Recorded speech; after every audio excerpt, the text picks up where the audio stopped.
The oar slips silently into the dark North Sea waters as 30 men breathe in unison, their bodies swaying to the rhythm of the waves. Night has fallen, and after 14 hours of rowing, muscles burn with exhaustion. Yet there are no beds awaiting these seafarers, only wooden planks, the constant pitch and roll of the vessel, and the spray of icy water. For the Norse mariners who revolutionised naval warfare and exploration during the Viking Age, roughly 793 to 1066 CE, the Longship was not merely a vessel, it was home, sometimes for weeks or months at a time. How did these legendary warriors manage to maintain their ferocious reputation and navigate treacherous waters while contending with one of humanity's most basic needs, sleep? The question of how Vikings slept aboard their iconic longships reveals far more than mere sleeping arrangements. It opens a window into the extraordinary resilience, ingenious adaptability, and pragmatic culture that enabled these Scandinavian seafarers to dominate maritime Europe for centuries. Their ability to rest effectively while at sea became one of their greatest tactical advantages, allowing them to strike with legendary speed, travel unprecedented distances, and endure conditions that would break lesser crews. Blood-red sails appear on the horizon at dawn, a sight that sent shivers through coastal communities across Europe. The distinctive silhouette of the Viking longship represented the perfect marriage of form and function, a vessel so revolutionary that its basic design principles would influence shipbuilding for centuries to come. The longship's genius lay in its versatility. With a shallow draft of merely 50 centimetres, 20 inches, these vessels could navigate both deep ocean waters and shallow rivers. They could be propelled by either sail or oars, allowing Vikings to maintain momentum regardless of wind conditions. Most critically for our examination of Viking sleep patterns, longships were relatively narrow, typically between 2.5 and 5 metres wide, 8 to 16 feet. With limited deck space for a crew that could number anywhere from 25 to a Rubdamannadrigl. Archaeological finds like the Gokstad ship, discovered in Norway in 1880, and the Oseberg ship, unearthed in 1904, have provided invaluable insights into longship construction. These vessels featured an open design with minimal internal compartments, meaning that nearly all activities, including sleeping, occurred in full view of the entire crew in a shared, open space. The longship was not designed with comfort in mind, explains maritime archaeologist Ole Krumlin Pedersen. It was built for speed, manoeuvrability, and the ability to carry warriors and their equipment. Sleeping accommodations were at best an afterthought. This presents our first paradox.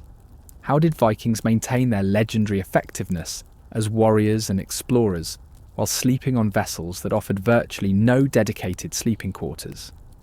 The answer lies in a combination of practical design adaptations, cultural conditioning, and remarkable physical resilience. Imagine yourself aboard a Viking longship as dusk approaches. The day's rowing has left your shoulders aching, your hands blistered despite their calluses. The ship's commander gives the order to make ready for night. What happens next? Unlike modern naval vessels with designated berths or hammocks, Vikings slept directly on the deck planking of their ships. Archaeological evidence from preserved longships shows that the deck consisted of removable wooden planks laid across the ship's frame. These planks, while not designed specifically as beds, served as the primary sleeping surface for the crew. The most common sleeping arrangement involved Vikings simply finding space along the central corridor of the ship, lying parallel to the keel line. Men would position themselves between the rowing benches, using their sea chests, wooden boxes containing personal belongings, as makeshift pillows or backrests. These chests, found in several archaeological sites, were typically about 50 centimetres long, 20 inches, and contained spare clothing, personal weapons, and small valuables. The sleep position was largely dictated by the ship's architecture, notes Viking historian Judith Jesch.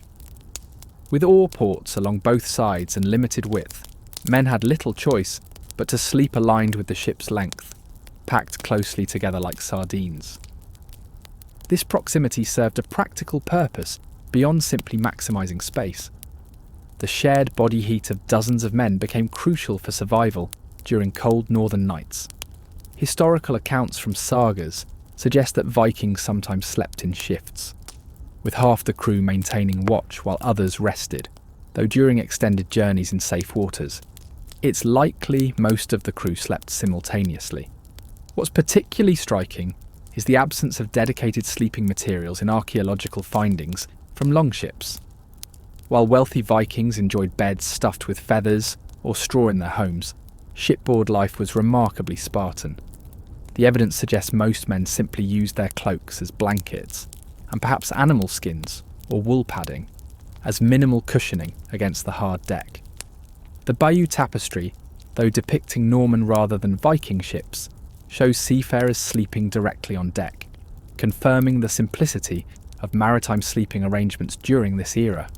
This minimalist approach to sleep accommodations reflected both practical necessity and the Viking cultural ethos that prized hardiness and resilience over comfort.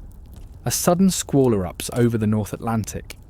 Rain lashes down in horizontal sheets while waves crash over the gunwales. How did Vikings manage to sleep through such conditions without modern foul weather gear or enclosed cabins? The question of weather protection represents one of the most challenging aspects of Viking maritime sleep. Longships were primarily open vessels, with minimal built-in shelter from the elements. Archaeological evidence and saga accounts suggest several adaptations that helped Vikings cope with harsh conditions. Tents and awnings.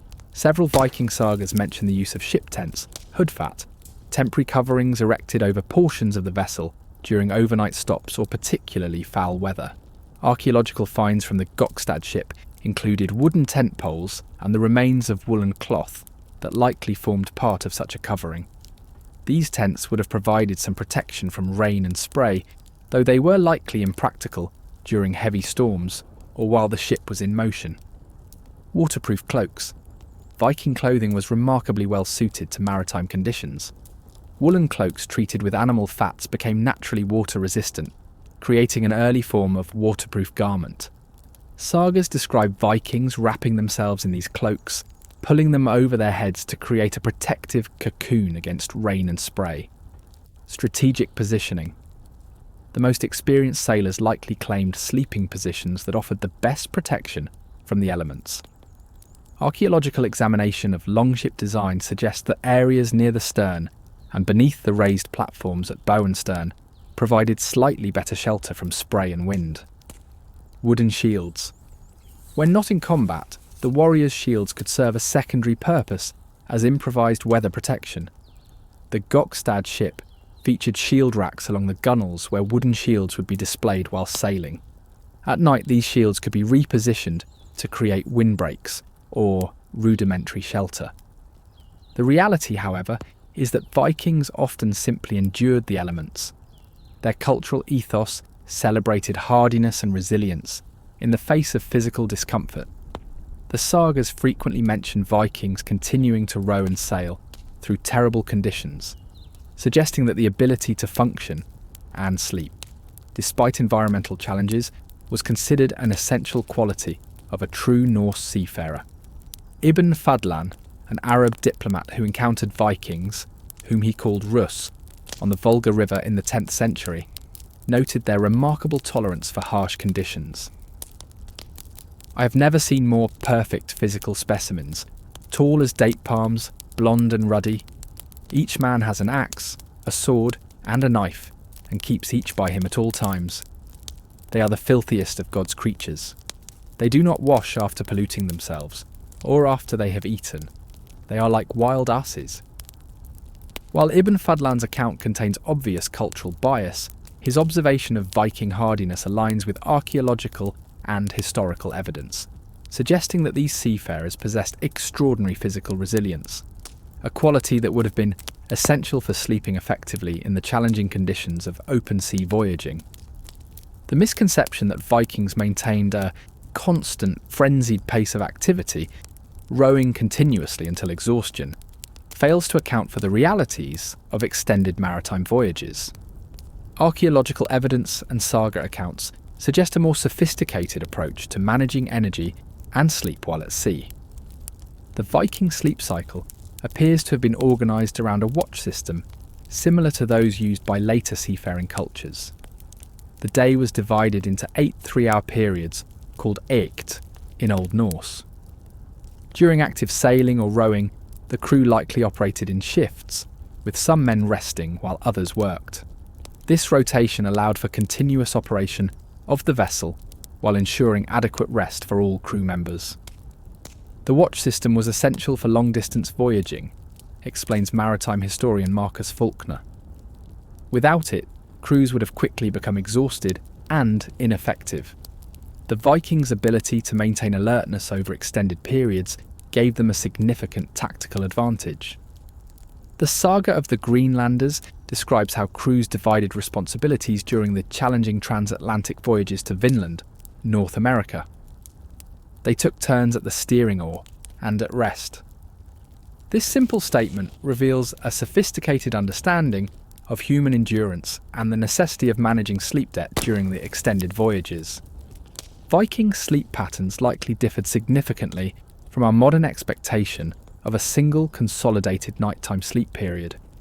Historical evidence suggests that pre-industrial peoples often practiced biphasic, or segmented sleep, sleeping in 2 distinct periods with a period of wakefulness between. This pattern may have been particularly well suited to maritime life, allowing crews to adapt their rest periods to changing conditions and requirements. The natural rhythm of daylight would have strongly influenced Viking sleep patterns, particularly during voyages in the far north, where summer days could stretch to nearly 24 hours, and winter nights could be equally long. Saga accounts suggest that Vikings took advantage of these conditions, sometimes rowing continuously during the nightless summer months to cover maximum distance. During winter voyages, which were generally avoided but sometimes necessary, the extended darkness presented different challenges. Archaeological evidence suggests increased use of oil lamps and fires contained in clay pots during this season, providing minimal illumination for essential activities and perhaps psychological comfort in the darkness. The Viking approach to sleep at sea reveals a pragmatic flexibility that prioritised the needs of the voyage over rigid adherence to fixed schedules, a characteristic that would have enhanced their effectiveness as both raiders and explorers. The crack of thunder overhead, the constant motion of the ship, the press of bodies in close quarters, the uncertainty of what morning might bring. How did Vikings maintain psychological equilibrium while sleeping in such challenging conditions? Understanding the psychological dimensions of Viking maritime sleep requires examining both their cultural conditioning and the neurological adaptations that would have developed through repeated exposure to shipboard conditions. From childhood, Norse males were raised in a culture that celebrated stoicism and physical hardiness. Enduring discomfort without complaint was considered an essential quality of manhood. Young boys would have begun participating in shorter coastal voyages from an early age, gradually acclimating to the challenges of sleeping aboard ships. The Viking approach to hardship was fundamentally different from our modern perspective, notes psychologist and maritime historian Elena Krumova. What we might consider intolerable conditions were simply accepted as the normal state of affairs.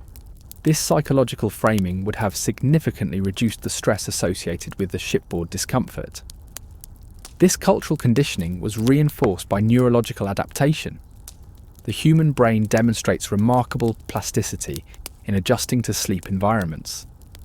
Modern studies of maritime professionals show that experienced sailors develop the ability to maintain sleep quality despite motion, noise, and unusual schedules, a phenomenon that would have been equally applicable to Viking seafarers. The vestibular system, which controls balance and spatial orientation, gradually adapts to the constant motion of a ship. Vikings who spent significant portions of their lives at sea would have developed what modern sailors call sea legs, the ability to maintain balance and function effectively despite the ship's movement. This adaptation extends to sleep, allowing experienced seafarers to remain in deeper sleep states despite motion that would immediately wake a landlubber. Archaeological evidence suggests Vikings employed several psychological techniques to enhance sleep quality. Communal storytelling. Saga accounts frequently mention the telling of stories and recitation of poetry during evening hours aboard ship. Beyond entertainment, these activities serve to establish a predictable pre-sleep routine and reduce anxiety through social bonding. Alcohol consumption. While drunkenness would have been impractical aboard ship, archaeological evidence indicates that fermented beverages were consumed in moderate quantities during voyages. The mild sedative effect would have facilitated sleep onset in challenging conditions. Religious rituals. Amulets of Thor's hammer and other religious symbols have been found among personal effects on excavated ships. Evening prayers to gods like Thor, who protected travellers, and Njord, god of seafaring, would have provided psychological comfort before sleep. The Viking approach to maritime sleep reveals a sophisticated understanding of human psychology, one that recognised the importance of mental resilience alongside physical endurance for successful seafaring. The sizzle of salted fish cooking over a small clay pot brazier, the pungent aroma of fermented dairy, the crunch of hard bread that has been stored for weeks. Viking maritime diet played a crucial, yet often overlooked role in their sleep patterns at sea. Archaeological analysis of Viking shipboard provisions reveals a diet carefully calibrated to support extended voyaging. Food residues found in cooking vessels and storage containers from excavated ships indicate a protein-rich diet, centered around preserved fish, dried meat, and fermented dairy products like skyr, similar to yogurt. This high-protein, moderate-fat diet would have provided sustained energy release, critical for maintaining body temperature during sleep in cold maritime environments. Modern nutritional science confirms that protein consumption before sleep helps maintain stable blood sugar levels throughout the night, preventing the hunger-induced wakefulness that can disrupt sleep cycles. Viking maritime diet was remarkably well suited to their needs, explains nutritional archaeologist Sarah Hoffman. The combination of preserved proteins and fermented foods provided not only sustenance, but compounds that would have aided sleep quality under challenging conditions. Particularly significant was the Vikings' consumption of fermented foods. Fermentation not only preserved food for long voyages, but created beneficial compounds including natural sedatives.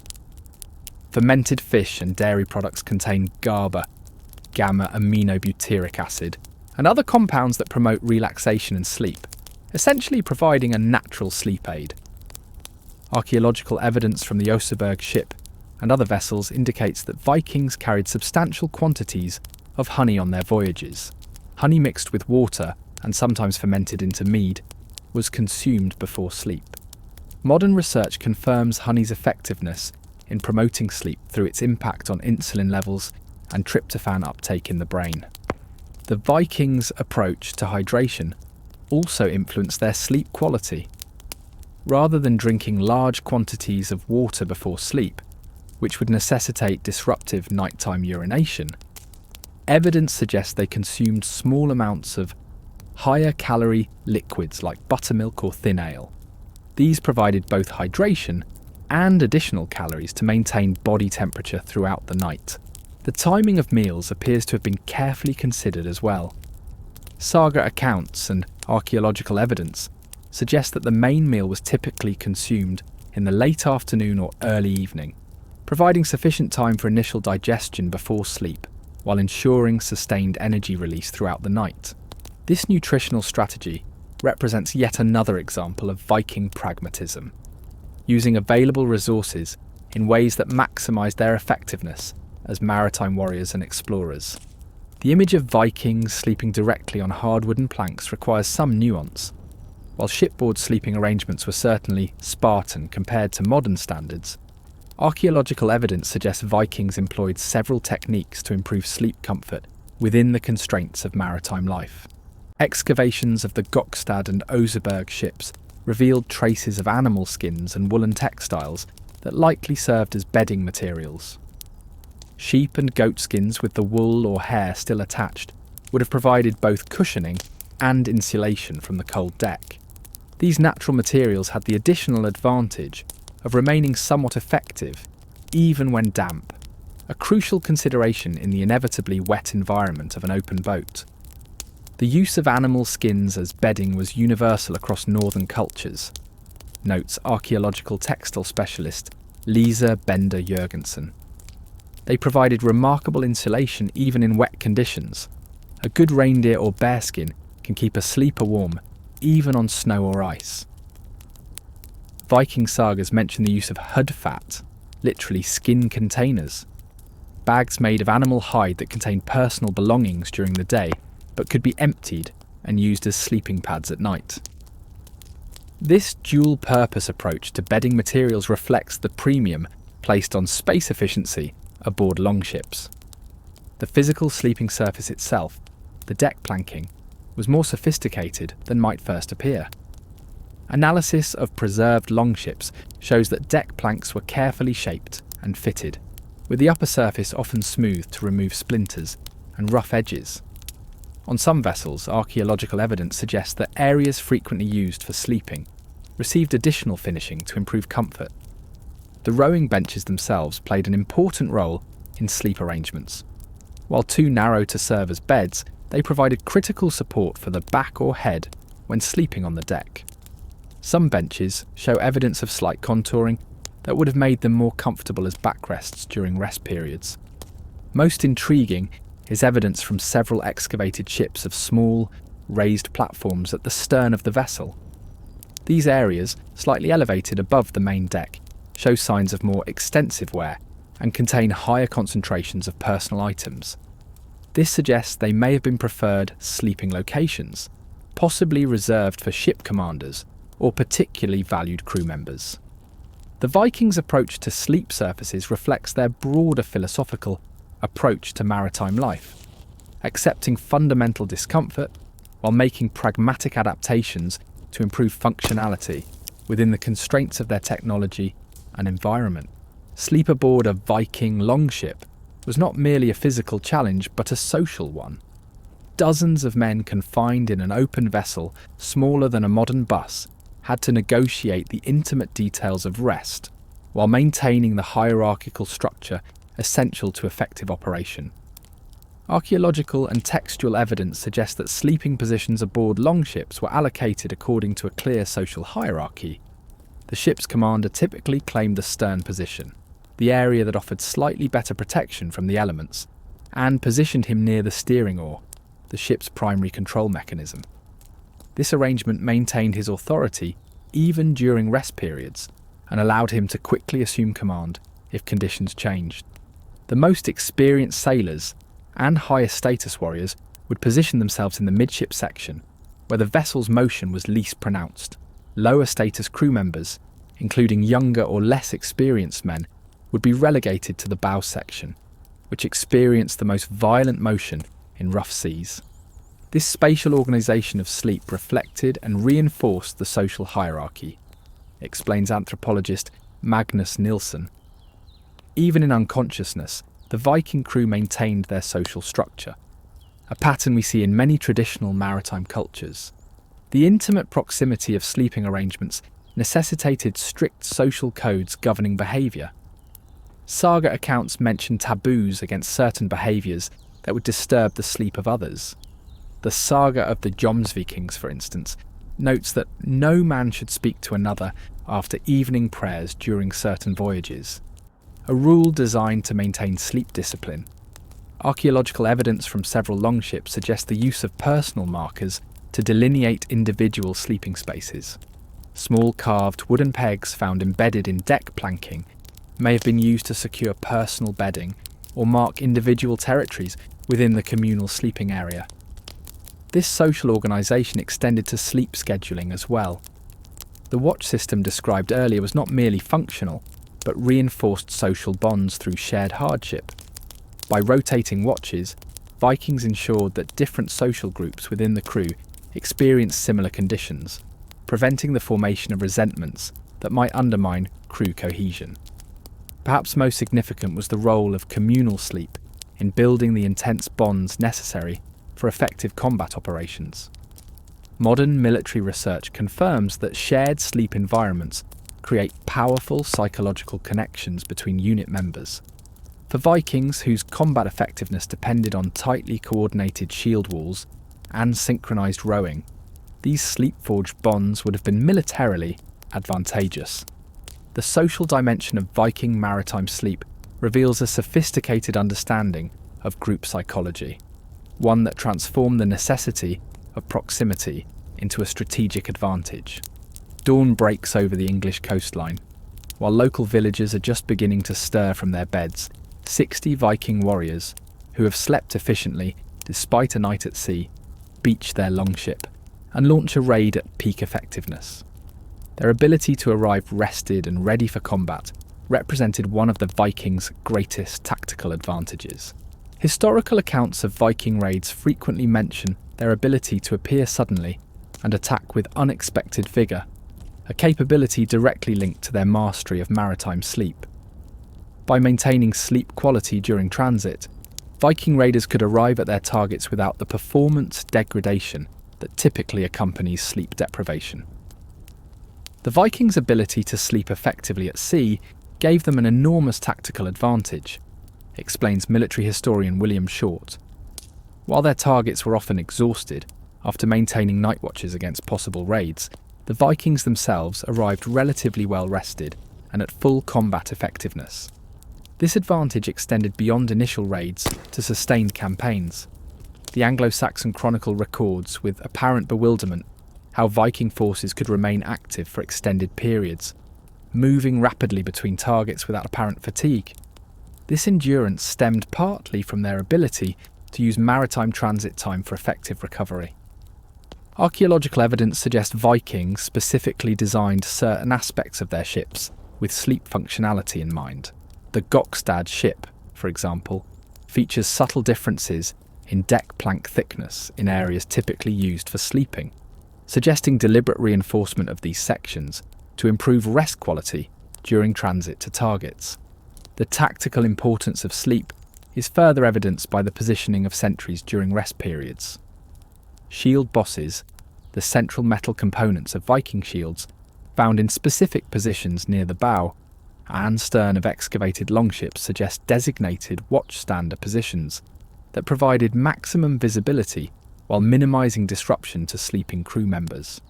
Perhaps most telling is the evidence that Vikings sometimes deliberately synchronised their attacks with circadian vulnerabilities in their targets. Historical accounts note a pattern of raids occurring during early morning hours, approximately 4 a.m. to 6 a.m, when target populations would be experiencing their deepest sleep phase and thus be slowest to respond effectively. This tactical leveraging of sleep advantage represents a sophisticated understanding of human performance factors centuries before the formal development of military sleep science. The Vikings' approach to maritime sleep becomes even more impressive when compared to contemporary seafaring cultures. During the same historical period, roughly 800 to 1100 CE, other maritime powers employed fundamentally different approaches to the challenge of shipboard sleep. Byzantine droman warships, for instance, featured enclosed rowing decks with designated sleeping areas for oarsmen, typically slaves who lived permanently aboard the vessels. This approach provided better weather protection, but created serious hygiene issues and required larger, less manoeuvrable vessels. Arab dhows of the period incorporated small cabin structures at the stern where merchants and important passengers could sleep in relative comfort. These accommodations came at the cost of sailing performance, as the cabins created wind resistance and raised the vessel's centre of gravity.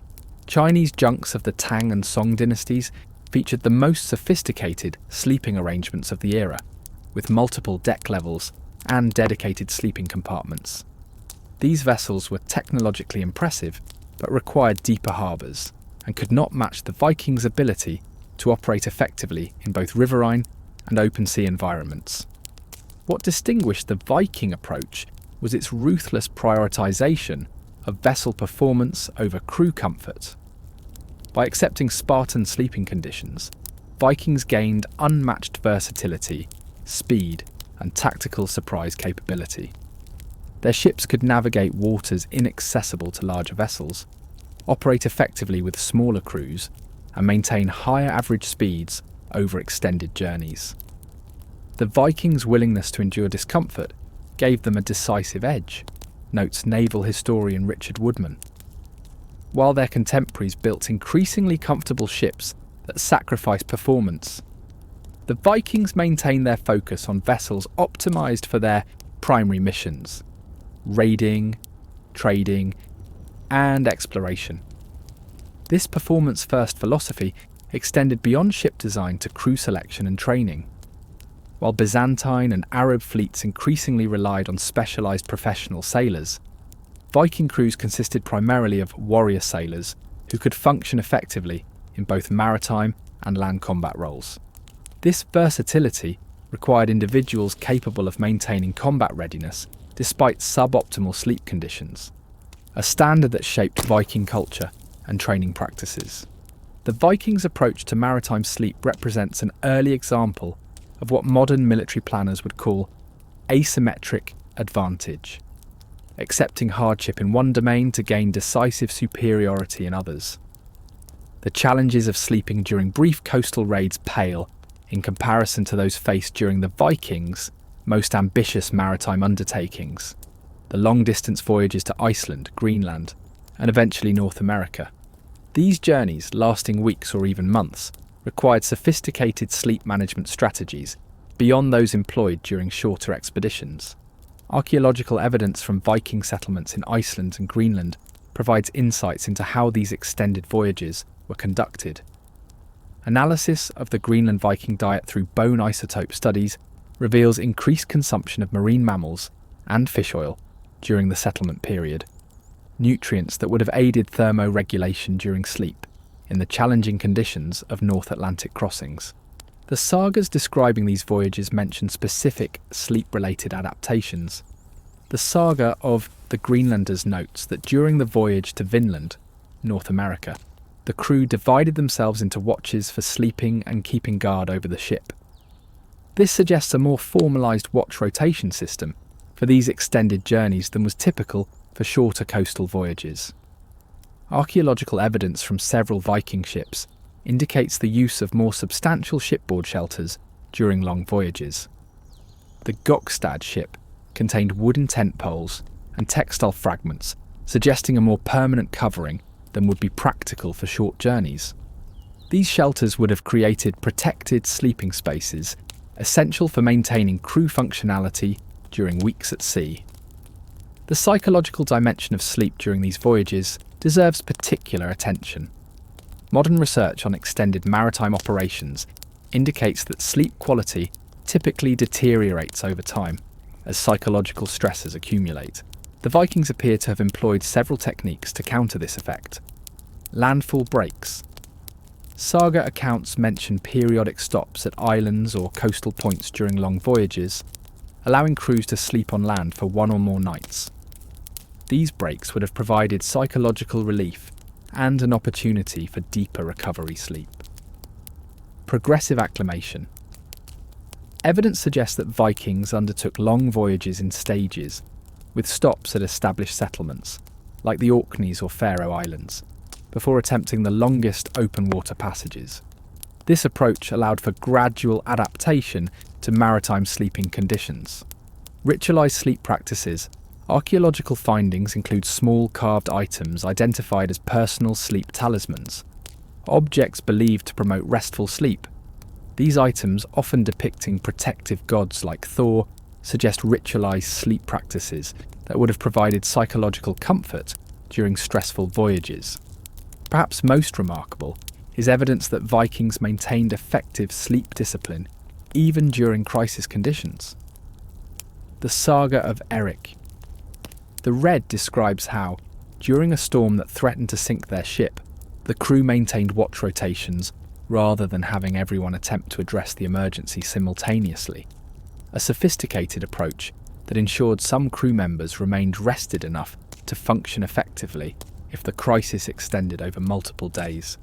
This strategic approach to sleep management during extended voyages helps explain how Vikings successfully completed maritime journeys that would remain unmatched in the North Atlantic until the age of steam power nearly a millennium later. To fully understand Viking maritime sleep practices, we must place them within the broader context of Norse attitudes towards sleep, rest, and endurance. Archaeological evidence from Viking settlements reveals that even on land, Norse sleep patterns differed significantly from our modern expectations. Excavations of Viking longhouses show that entire families typically slept in a single room, often on raised platforms along the walls with a central hearth providing heat. Privacy, as we understand it today, was largely absent from Viking sleep environments. This cultural comfort with communal sleep would have prepared Norse seafarers for the intimate proximity of shipboard sleeping arrangements. Norse mythology reflects a culture that viewed sleep as a vulnerable but necessary state. The god Odin was famous for requiring minimal sleep, while his son Thor was depicted as a heavy sleeper, suggesting a recognition of natural variation in sleep needs. The mythological wolf Fenrir was prophesied to devour the sun at Ragnarok, the Norse apocalypse, bringing eternal night, a reflection of the existential importance of the light-dark cycle to Norse sleep patterns. Particularly relevant to maritime sleep practices are the numerous references in Norse literature to the ability to sleep under adverse conditions as a mark of courage and self-mastery. The Havamal, a collection of Old Norse poems from the Poetic Edda, contains several verses praising the ability to maintain vigilance when necessary, but also to rest effectively when possible.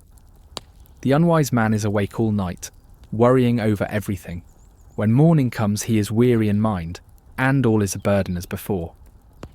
This cultural valuation of effective sleep management would have supported the disciplined approach to maritime sleep, evidenced in archaeological findings. Unlike cultures that celebrated sleep deprivation as evidence of dedication or zeal, Viking culture appears to have recognised the practical importance of adequate rest for effective function. Archaeological evidence from several Viking burial ships indicates that high-status individuals were sometimes buried with bedding materials and sleep-related items, suggesting that the ability to rest effectively was considered an important skill that would serve the deceased in the afterlife. This cultural context helps explain the apparent contradiction between the Vikings' fearsome reputation and their sophisticated approach to basic human needs like sleep. Rather than viewing rest as a weakness or luxury, Norse culture recognised it as an essential component of effective warrior performance. A remarkably modern perspective that gave them a significant advantage over contemporaries who lacked this pragmatic understanding. The archaeological record provides tangible evidence of how Vikings actually slept at sea, sometimes confirming and sometimes challenging the accounts found in literary sources. Several key archaeological discoveries have proven particularly illuminating. The Gokstad ship, discovered in 1880 in Norway, contained numerous items related to shipboard sleeping arrangements. Among these were fragments of woolen textiles and animal hair that likely formed part of bedding materials. The distribution of these fragments concentrated along the central axis of the ship and near the slightly raised platforms at bow and stern, confirming the sleeping patterns suggested in literary accounts. Particularly significant were wear patterns found on certain deck planks, areas showing smoother surfaces and subtle depressions consistent with regular human contact. These wear patterns were most pronounced in areas that would have been protected from direct rainfall, suggesting preferred sleeping locations during routine voyages. The Oseberg ship, discovered in 1904, contained an even richer array of sleep-related artefacts. These included wooden headrests similar to those used in contemporary Asian cultures, suggesting that at least some high-status Vikings used specialised equipment to improve sleep quality. The ship also contained multiple down-filled cushions that could have served as pillows during voyages. More recent underwater archaeology has yielded evidence of sleep management during actual voyages rather than ceremonial burial ships. A Viking wreck discovered off the Danish coast in 1997 contained a concentration of personal items in specific areas of the ship, suggesting designated personal spaces that would have been used for sleeping as well as storage. Among the most telling archaeological finds are the numerous small personal items that would have been used during pre-sleep rituals. These include bone combs. Vikings were notably concerned with personal grooming, despite their fearsome reputation. Small vials that may have contained oils used to protect the skin from salt spray before sleep, and fire-starting kits that would have been used to light evening fires for warmth and cooking. Isotope analysis of preserved human remains from the Viking Age provides indirect evidence of sleep quality through stress markers. Comparative analysis of skeletal remains from coastal Viking communities who would have spent significant time at sea and inland settlements shows similar stress markers, suggesting that maritime Vikings maintained comparable overall health despite the challenges of shipboard living, an indication that they successfully managed critical needs like sleep. The archaeological record thus confirms the literary accounts of Viking maritime sleep, while adding nuance and detail to our understanding of how these remarkable seafarers maintained their effectiveness during extended voyages. The Vikings' approach to maritime sleep represents more than a historical curiosity. It established patterns that would influence seafaring cultures for centuries to come, and contains insights relevant to modern sleep science and operational planning. When medieval European powers began building naval forces in the 11th and 12th centuries, they initially adopted many aspects of Viking maritime practice, including their minimalist approach to sleeping accommodations. The earliest naval vessels of kingdoms like England and France featured open decks with crews sleeping in arrangements remarkably similar to those used by their Viking predecessors. Only gradually did European naval architecture evolve toward more specialised sleeping arrangements. By the 15th century, dedicated hammocks had become standard in many naval forces, but the basic principle established by the Vikings, that maritime sleep should prioritise vessel performance over individual comfort, remained influential until the modern era. More subtly, the Vikings' approach to managing sleep as an operational factor influenced military planning well beyond the maritime domain. Their recognition that well-rested warriors held a significant advantage over sleep-deprived defenders established a principle that would be rediscovered repeatedly by military theorists throughout history. Modern sleep science has validated many aspects of the Viking approach to maritime rest. Their practice of biphasic sleep, dividing rest into multiple periods, aligns with research suggesting this pattern may be more natural for humans than the consolidated 8-hour sleep period we now consider normal. Their recognition of the importance of protein consumption before sleep and their use of fermented foods containing natural compounds that promote rest anticipate modern nutritional approaches to sleep optimization. Perhaps most relevant to contemporary applications is the Vikings' integration of sleep management into their operational planning. Rather than treating rest as an afterthought, archaeological and literary evidence suggests they viewed sleep as a critical operational factor, a perspective that modern military and emergency services are increasingly adopting. The Viking approach to maritime sleep thus represents an early example of what we would now call human performance optimization, the systematic management of basic physiological needs to maintain peak effectiveness under challenging conditions.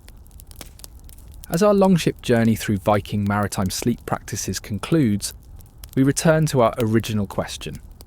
How did these legendary warriors manage to maintain their ferocious reputation while contending with one of humanity's most basic needs?